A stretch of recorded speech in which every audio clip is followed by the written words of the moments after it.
Bali tanghali na nga pala sa mga panahong aray mga guys. Ay di tayo magtatanghalian muna din eh. Hulaan ninyo kung ano na namang ulam namin.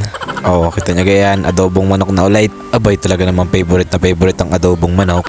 Kain po tayo mga guys. Ako'y kakain na din ng tanghalian mga guys. Gawa ng pagkatapos na rin, ako'y mag-iintindi na rin at meron din kaming klase ngayong araw. Bali ang schedule namin ngayon ay alas 2 ng tanghali o hapon hanggang alas 7 ng gabi. Kaya naman ang pagkakagara ng schedule namin iyon Ay der na nga mga guys, tayo maghuhugas na din ng palato at baka tayo madali pa ng mamay pag hindi ko hinugasan. Ay der na nga mga guys, tayo mag-iintindi na. Ayan, planchado na ating susuotin at kung mapapansin nyo ay nakapormal tayo ngayon. Gawa ng ang bidyong aray nung first week pa ng February. Ay, ang policy kasi sa aming school kapag third year tapos first week of the month tapos Wednesday. Ang sabi formal daw ay may nakikita naman ako sa aking mga kaklase ng mga hindi naman nakapormal ay di ako magsasemi-formal na laan din. At tunay naman ang pagkakainit sa mga panahong aray. Isipin niyo mga guys, ako yung naka long sleeve, ako sasakay pa ng jeep tapos pagpunta ko pa sa school ay ako aakyat pa sa 4th floor. Bago pa makarating ikala may basang sisiw. Kukay naman na rin dalawang aray, wala pang Valentine sa nagang pagkakatamis na ng inyong akbayan diyan. Ay pagka ganun ako'y banas na banas na. Panata ng jeep mga guys.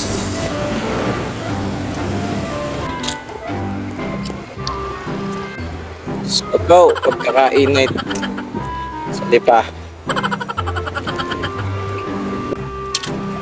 Peace out.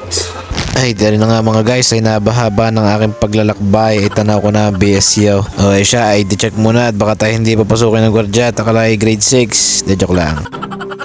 Kung mapapansin nyo, panay babae ang aking kasama. Ay yung akin namang course talagang kinuha ay mas marami pang babae kaysa lalaki. Abay isipin nyo, wawalo kaming lalaki sa room. Hindi pa sure yung dalawa. De joke lang. Shoutout sa mga klase kong nahuli sa bidyong aray. Pero special shoutout sa kaklase kong aray. Tunay na pagkahusay niyan. Abay talaga namang nagawa niya ng sarili niyang formula. O siya, fast forward na din eh. Kami pa uwi na. O babay na muna sa inyo.